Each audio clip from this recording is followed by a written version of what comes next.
ಭಾಗ್ಯದ ಲಕ್ಷ್ಮೀ ಬರಮ್ಮ ನಮ್ಮಮ್ಮ ನೀ ಸೌಭಾಗ್ಯದ ಲಕ್ಷ್ಮೀ ಬರಮ್ಮ ನಮ್ಮಮ್ಮ ನೀ ಸೌಭಾಗ್ಯದ ಲಕ್ಷ್ಮೀ ಬರಮ್ಮ ನಮ್ಮಮ್ಮ ನೀ ಸೌಭಾಗ್ಯದ ಲಕ್ಷ್ಮೀ ಬರಮ್ಮ ನಮ್ಮಮ್ಮ ನೀ ಸೌಭಾಗ್ಯದ ಲಕ್ಷ್ಮೀ ಬರಮ್ಮ ನಮ್ಮಮ್ಮ ನೀ ಸೌಭಾಗ್ಯದ ಲಕ್ಷ್ಮೀ ಬರಮ್ಮ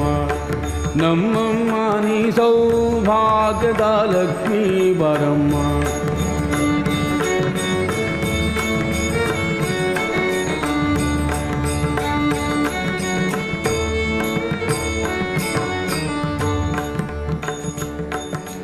ಗೆಜ್ಜೆ ಕಾಲ್ಗಳ ಧ್ವನಿಯ ತೋರುತ್ತಾ ಹೆಜ್ಜೆಯ ಮೇಲೊಂದು ಹೆಜ್ಜೆಯ ನಿಕ್ಕುತ್ತ ಗೆಜ್ಜೆ ಕಾಲ್ಗಳ ಧ್ವನಿಯ ತೋರುತ್ತಾ ಹೆಜ್ಜೆಯ ಮೇಲೊಂದು